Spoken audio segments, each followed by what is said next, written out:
আল্লাহ নবী বলেন, আল্লাহ সব নবীদের উম্মতের হায়াত নিয়ে এত পরিমাণ দিলেন। এক এক নবীর উম্মতের হায়াত শত শত বছর, হাজার বছর। কেমন বছর বয়স ছিল এক এক নবীর উম্মতের। মুসা নবীর কাছে এক মহিলা গেছে, যাওয়ার পর কান্না করতেছে, আল্লাহ পয়গম্বর মুসা, আমার ছেলেটা, আমার সন্তানটা অল্প বয়সে মারা গেছে, তার জন্য দোয়া করিয়েন। মুসা নবী জিজ্ঞেস করে, ও মা, তোমার সন্তানের বয়স কত? বলে 350 বছর। কত? 350 বছর বয়স, না অল্প বয়সে মারা গেছে। তো অন্য নবীদের উম্মতের বয়স ছিল অনেক। নূহ আলাইহিস সালাতু ওয়াস সালামের উম্মতের বয়স ছিল 1000 বছর করে। মুসা নবীর উম্মতের বয়স ছিল 800, 900, 1000 বছর পর্যন্ত। নবীদের উম্মতের বয়স ছিল অধিক পরিমাণে। আল্লাহ নবী মুসা সব উম্মতের হায়াত বেশি পাইল, উম্মত বেশি না আমল করে কিয়ামতের ময়দানে উঠবে। কিন্তু আমার উম্মতের হায়াত অল্প, সামান্য হায়াত। 70 বছরের জিন্দেগিতে আমার উম্মত কি পরিমাণ আমল করবে। আবার এই 60 বছরের হায়াত পুরোটাই তো ইবাদতে লাগে না। কারণ যদি 60 বছর হায়াত হয়, 20 বছর যায় ঘুমে, 20 বছর যায় ঘুমে, 4 বছর যায় খাইতে, 4 বছর যায়, 20 বছর যায় 60 বছর হায়াতে। এরপরে তো বিভিন্ন কাজ আছে। দৈনিক একটা মানুষ স্বাভাবিক ভাবে আমাদের সমাজে 1 ঘন্টা ইবাদত করে না, 1 ঘন্টা ইবাদত করে না। 1 ঘন্টাও যদি ধরি, 60 বছরে এই 1 ঘন্টারে যদি যোগ করে, সেই ইবাদত হবে না, ঘুম হবে বেশি। ঘুম কি হবে? বেশি হবে। খানাও বেশি হবে। ইবাদতের থেকে খাওয়ানোর সময় কি হবে? বেশি হবে। তো এইভাবে করে করে উম্মতের হায়াত বড় সামান্য। সব উম্মত লম্বা হায়াত পাইল, তারা তো বেশি আমল নিয়ে দাঁড়াবে, আমার উম্মত অল্প আমল নিয়ে দাঁড়াবে। তারা বলেন, হাবিব, আপনার উম্মতের হায়াত কম দিলাম ঠিক, তবে আপনার উম্মতের আমি এমন স্পেশাল অফার দিয়ে আপনার উম্মতের হায়াতের বরকত আমি বাড়ায় দিব। উম্মতের হায়াতের বরকত কেমনে বাড়াইবে? বলে অফারের মাধ্যমে বাড়ায় দিবে, ডিসকাউন্টের মাধ্যমে বাড়াবে। কি অফার? বলে উম্মতের জন্য আল্লাহ পাক রব্বুল আলামিন স্পেশাল কিছু সময় রাখছেন। কেমন সময়? বলে একটা সময় আল্লাহ পাক রব্বুল আলামিন রাতের শেষ সময় বান্দার জন্য রহমত নিয়ে প্রথম আসমানে আইসা বান্দাকে রিজিক দেওয়ার জন্য ডাকে, বান্দাকে মাফ করার জন্য ডাকে। ওই ডাকে যেই বান্দা সারা দিয়া তাহাজ্জুদের নামাজে দাঁড়াইয়া যায়, আল্লাহ পাক রব্বুল আলামিন ওই বান্দার মর্যাদা সব উম্মতের থেকে বাড়ায় দেয়। শুধু তাই না, রব্বুল আলামিন এই উম্মতে মুহাম্মাদের জন্য একটা রাত রাখছেন, শবে বরাতের রাত। উম্মতে মুহাম্মাদের আমল অনুযায়ী আল্লাহ পাক রব্বুল আলামিন উম্মতে মুহাম্মাদের দাম আর সম্মান আল্লাহ বাড়ায় দেয়। আল্লাহ পাক রব্বুল আলামিন এই 1 দিন 2 দিন 1 রাত 2 রাতে হবে না। আল্লাহ পাক রব্বুল আলামিন বলে, আমি আমার বান্দার জন্য এমন একটা মাস আমি রাখলাম, আমার হাবিবের উম্মতের জন্য এমন একটা মাস আমি রাখলাম, যেই মাসে আমার হাবিবের উম্মতেরা কোনো আমল করা লাগবে না। কোনো আমলও যদি নাও করে, আমার হাবিবের উম্মত 24টা ঘন্টা পুরা দিনটা সূর্য অস্ত থেকে সূর্য উদয় পর্যন্ত, এক কথায় সুবহে সাদিকের পর থেকে সূর্য অস্ত পর্যন্ত আমার হাবিবের উম্মতেরা ফরজ আমলের সাথে লেগে থাকবে। ইফতারির সেহরির পর থেকে ইফতারি পর্যন্ত এই রমজান মাসে উম্মত ফরজ একটা আমলের সাথে লেগে থাকে। মুহূর্তে মুহূর্তে ফরজ আমলের সওয়াব তার আমল নামায় লেখা হয়। কাগজ গিয়া বেরোজগারে গো লই গিয়া, হ্যাঁ, বেরোজগারে গো এই আমল যোগ হবে না। রোজাদার, বেরোজদারের জন্য কত বড় গজব। বেরোজদার রোজা না রাইখা সারাদিন যত কাজ করবে, যত ভালো কাজ করুক, হারাম কাজের সাথে লিপ্ত, কারণ সে ফরজ তরক করতেছে। এই রমজান ফরজ নয়, যে বান্দা মনে চাইলে রোজা রাখলো, মনে চাইলে রাখলা না, এমন নয়। নামাজ যেমন ফরজ, নামাজ যেমন পড়তেই হবে, রোজা তেমন রাখতেই হবে। যেই বান্দা সারাদিন রোজা রাখলো, সে সারাদিন যেন ফরজ ইবাদতের সাথে লেগে থাকলো। আর এই সারাদিন যদি বান্দা অন্য কোনো আমল নাও করে, দিন আল্লাহ পাক রব্বুল আলামিনের ফেরেশতারা ওই বান্দার আমলনামায় ফরজ ইবাদতের সওয়াব লিখতেই থাকে। রোজার সওয়াব লিখবে না, রোজার সওয়াব, ফরজ যে কোনো একটা আমলের পরিমাণ সওয়াব সারা দিন বান্দার আমল নামায় লিখবে, কিন্তু রোজার সওয়াব রোজার সওয়াব লিখবে না। রোজার সওয়াব কখন লিখবে? ইফতারির পরেও লিখবে না। পুরা রমজান শেষ হয়ে যাবে তখনও রোজার সওয়াব লিখবে না, তখনও রোজার সওয়াব লিখবে না। তো রোজার সওয়াব কখন দিবেন, কখন লিখবেন, এটা পরে বলি। তো রমজান মাস আল্লাহ পাক রব্বুল আলামিন বলেন, ইয়া আইয়ুহাল্লাযীনা আমানু কুতিবা আলাইকুমুস সিয়াম কামা কুতিবা আলাল্লাযীনা মিন ক্বাবলিকুম লাআল্লাকুম তাত্তাকুন।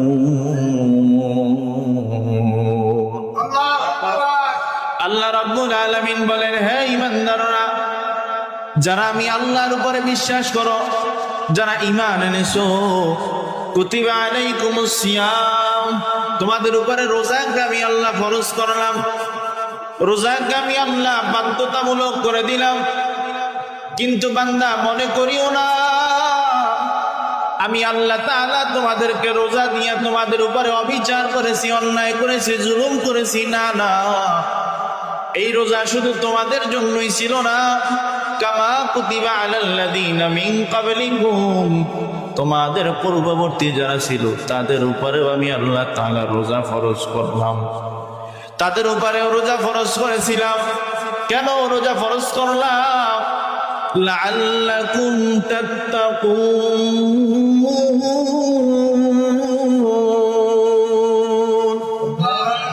কেন রোজা ফরজ করলাম? যেন তোমরা তাকওয়া অর্জন করতে পারো। তাকওয়া অর্জন করলে কি লাভ হবে?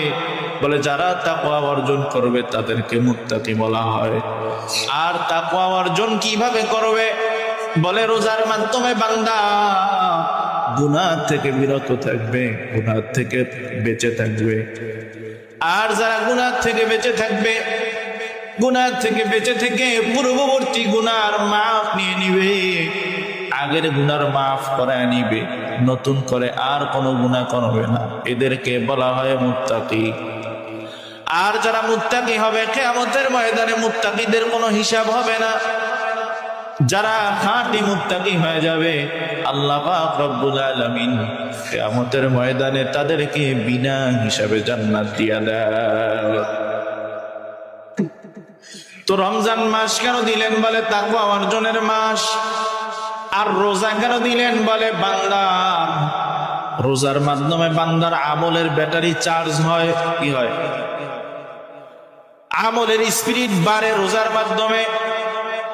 রোজার মাধ্যমে বান্দা আল্লাহর বেশি কাছাকাছি যায়। আল্লাহ পাক রব্বুল আলামিন এই রোজা ফরজ করলেন তাকওয়া অর্জন করার জন্য। এই রোজার মাধ্যমে বান্দা গুনাহ থেকে বেঁচে থাকবে। গুনাহ থেকে যখন বান্দা বেঁচে থাকবে, তখন তার ভিতরে আমলের জন্য স্পিরিট বাড়বে। দেখবেন কোন সারা বছরে কেউ কোরআন তেলাওয়াত করে না, কিন্তু যখন রোজা রাখে তখন একটু জোহরের নামাজের পরে একটু কোরআন শরীফটা মেলে, ঠিক না? আর একদল কপাল পোড়া আছে, কোরআন শরীফ পড়তেই জানে না। এদের কত আফসোস, কোরআন পড়তে জানে না। তবে এই কোরআনের ব্যাপারে আল্লাহ তাআলা বলেন, এই কোরআনের ব্যাপারে আল্লাহর নবী বলেন, কেউ যদি একটা অক্ষর, কোরআনের একটা অক্ষর পড়ে, এক অক্ষরের বিনিময় আল্লাহ তাআলা 10টা নেকি দিয়া দেয়। কিন্তু সমাজে এমন ফিতনা, একদল ফিতনাবাজ বের হয়ে গেছে, বলে কোরআন না বুঝে পড়লে কোনো লাভ নাই। কয়নি? কোরআন না বুঝে পড়লে কোনো লাভ নাই, এ কথা শুনেন। কোরআন পড়লে বুঝা পড়তে হবে, না বুঝা পড়লে কোনো লাভ নাই। যারা এই কথা বলে তাদেরকে যদি পাল্টা প্রশ্ন করেন, আলিফ লাম মিম এইটা দ্বারা আল্লাহ কি বুঝাইছে বুঝছো? হ্যাঁ, আলিফ লাম মিম দ্বারা আল্লাহ কি বুঝাইছে বুঝছো নি? তবে না বুঝি নাই, তাহলে এটা পড়ছো না।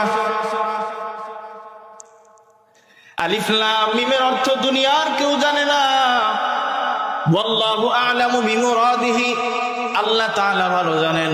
আলিফ লাম মিমের অর্থ আর কেউ জানে না, কিন্তু এই আলিফ লাম মিম পড়লে সওয়াব আছে না নাই? আলিফ লাম র পড়লে সওয়াব আছে না নাই? হামিম পড়লে সওয়াব আছে না নাই? ইয়াসিন পড়লে সওয়াব আছে না নাই? তো বুঝা গেল কোরআন বুঝে পড়লেও যেমন সওয়াব, না বুঝে পড়লেও তেমন সওয়াব আল্লাহ দেয়। আলিফুন হরফুন, লামুন হরফুন, মিমুন হরফুন। আল্লাহ নবী বলেন আমি বলবো না আলিফ লাম মিম একটা হরফ। আলিফ একটা হরফ, লাম একটা হরফ, মিম একটা হরফ। এই 3 হরফে 30 নেকি। কোন বান্দা যদি আলিফ লাম মিম পড়ার সাথে সাথে আল্লাহ তাআলা তার আমল নামায় 30টা সব লিখে দেয়। এই রমজান মাসে রোজা রাখার পরে সব থেকে বড় আমল কোরআন তেলাওয়াত করা। কি করা? সারা বছর তো পড়েনি না, এখন একটু পড়েন। তো 10টা তো হইছে রমজান ছাড়া, একে কত? 10। তো রমজানে কত? 1 70, 10 700।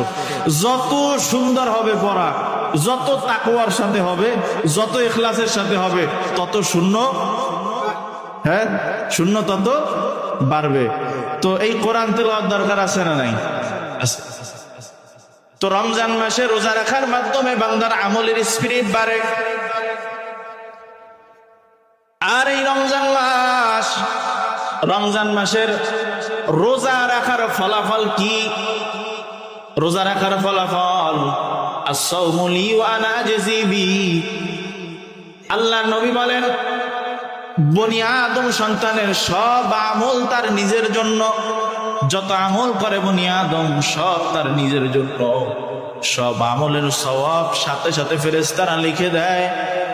কিন্তু as-sawmu li wa ana ajzi bi wa fi riwayatihi wa ana ujza bi। Ramzan এমন একটা, রোজা এমন একটা ইবাদত, এই রোজা বান্দা একমাত্র আমি আল্লাহর জন্য রাখে। এই রোজা রাখা একমাত্র আমি আল্লাহর জন্য হয়। রোজাটা বান্দা মানুষকে দেখানোর জন্য রাখে না।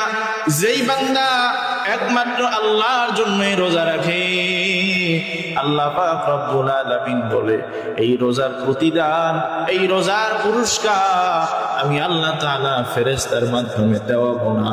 এই রোজার পুরস্কার আমি আল্লাহ তাআলা নিজ হাতে বান্দাকে কিয়ামতের ময়দানে দিয়া দিব। শুধু তাই নয়, ওয়ানা উজজাবি, এই রোজার প্রতিদান কি? বলে বান্দা যেহেতু আমার জন্যই রোজা রাখে, আমি আল্লাহ স্বয়ং বান্দার হয়ে যাব। এই রোজার প্রতিদানে আল্লাহ পাক রব্বুল আলামিন বান্দাকে এমন সওয়াবের পরিমাণ দিবে না যে এই পরিমাণ সওয়াব দিব, এই পরিমাণ সওয়াব দিবে। সওয়াবের কথা আল্লাহ বলে নাই। কিভাবে সওয়াব দিবে? বলে কিয়ামতের ময়দানে বান্দার আমল যখন মিজানের পাল্লায় ওজন করা হবে, মিজানের পাল্লায় যখন বান্দার আমল দেওয়া হবে, এমন এমন বান্দা থাকবে মিজানের পাল্লায় তার আমলটা হালকা হয়ে গেছে, নেক আমল হালকা হয়ে গেছে, গুনার আমল ভারী হয়ে গেছে। যখন বান্দার নেক আমল হালকা হয়ে যাবে, আল্লাহ পাক রব্বুল আলামিন এই রোজার প্রতিদানকে আল্লাহ পাক রব্বুল আলামিন একটা সওয়াবের পরিমাণ কইরা এই রোজার প্রতিদানটা বান্দার আমলের পাল্লায় যখন দিবে, সাথে সাথে বান্দার নেক আমলের পাল্লাটা ভারী হয়ে যাবে। তখন যেই পরিমাণ দরকার হয় আপনার পাল্লা ভারী করার জন্য, যেই পরিমাণ সওয়াব দরকার হয়, ওই পরিমাণ সওয়াব আল্লাহ রোজার বিনিময় দিয়া আমলটারে ভারী করে দিবেন। তো রোজার প্রতিদান আল্লাহ দুনিয়াতে দিবেন না, কবে দিবেন? আখিরাতে দিবেন। কফি রিওয়ায়াতি ওয়া না উজজাবি, আল্লাহ বান্দার হয়ে যাবে, স্বয়ং আল্লাহ বান্দার হয়ে যাবে রোজার বিনিময়। তো যদি আল্লাহ বান্দার হয়েই যায় তো কিসের হিসাব? বুঝেন নাই? এক সাহাবী, গ্রামের এক সাহাবী আল্লাহর নবীর কাছে এসে বলতেছে, মুহাম্মদ, শুনলাম কিয়ামত নাকি হবে, আসমান জমিন নাকি সব ধ্বংস হয়ে যাবে, ওই জায়গায় নাকি বিচার হবে। বলে হ্যাঁ হবে তো, কিয়ামত হবে, আসমান জমিন ধ্বংস হয়ে যাবে, কিয়ামতের দিন কায়েম হবে, বিচার হবে। বলে বিচার কে করবে? বলে আল্লাহ বিচার করবে। নবী বলতেছেন বৃদ্ধ লোকটাকে আল্লাহ বিচার করবে। তো এখন বৃদ্ধ লোক কি বলতেছে? সুবহানাল্লাহ, বলতেছে আল্লাহ বিচার করবে। ও আমার আবার একজনে ভয় দেখাইলো, এই কি বিচার হবে এই সেই। আল্লাহ যদি বিচার করে তাহলে আমার কিসের ভয়? আমি তো হেরে চিনি। মানে আপনি কথাটায় হাসলেন, কিন্তু এই কথাটার তাৎপর্য কত। সাহাবী বলতেছে আল্লাহ বিচার করলে আমার কিসের ভয়? আমি তো আল্লাহরে চিনি, আমি তো এই আল্লাহরে সকালে সেজদা দেই, দুপুরে সেজদা দেই, বিকালে সেজদা দেই, রাতে সেজদা দেই, এই আল্লাহর সাথে তো আমার সাথে সর্বক্ষণ কথা হয়। তো আল্লাহ বিচার করলে কি আমার বিচার হবে? মানে এর আমল কি পরিমাণ, এর তাকওয়াটা কি পরিমাণ, আল্লাহর সাথে এর পরিচয়টা কি পরিমাণ। তো আল্লাহ যদি বান্দার হয়ে যায়, বান্দার কোনো ভয়। আলা ইন্না আউলিয়া আল্লাহি লা খাউফুন আলাইহিম ওয়া লা হুম ইয়াহজানুন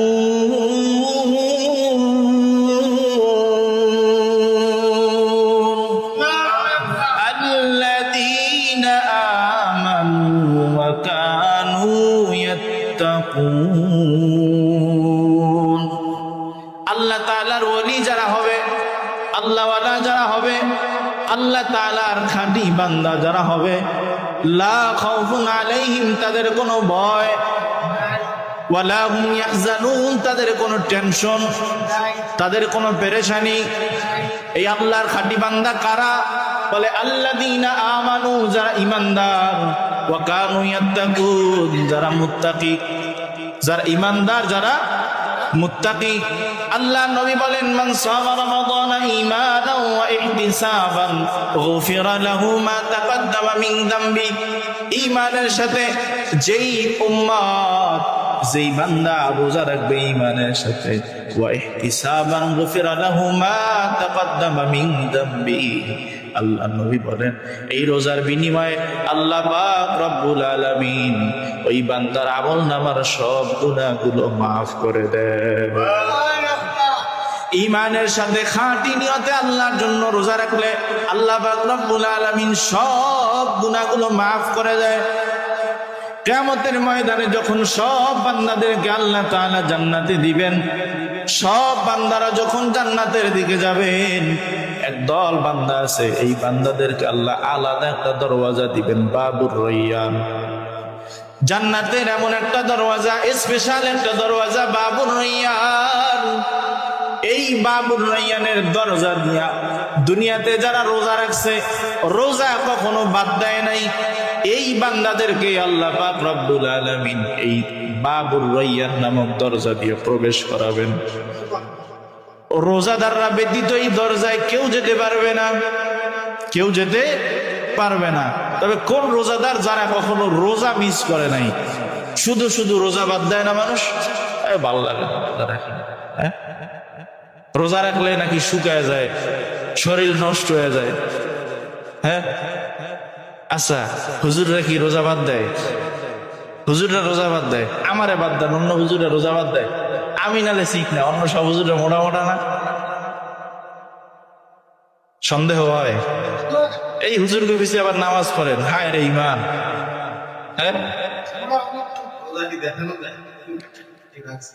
হ্যাঁ এই তো কথা। রোজা এমন একটা আমল, কেন বলছেন আল্লাহ এই আমলের প্রতিদান আল্লাহ দিবেন। আস-সাওমু লি ওয়া আনা আজজি বিহি, রোজাটা আল্লাহর জন্য, এই কারণেই আমি আল্লাহ প্রতিদান দিব। নামাজকে আল্লাহর জন্য বলে নাই, যাকাত দান সদকা আল্লাহর জন্য বলে নাই, কিন্তু রোজাকে কেন আল্লাহর জন্য বললেন? বলে যেই বান্দা রোজা রাখে সে একমাত্র আল্লাহর জন্যই রাখে। আমি রোজা রাখলাম, এরপরে আড়ালে গিয়ে কিছু খাইলাম, দুনিয়ার মানুষ দেখলো, আমি একাই জানি আমি রোজা না, সবাই জানে রোজা, আল্লাহ জানে আমি রোজা না, কিন্তু আমি খাই নাই, আড়ালে গিয়াও খাই নাই, পানির নিচে ডুব দিয়াও খাই নাই, পর্দার ভিতরে গিয়াও খাই নাই। কেন খাই নাই?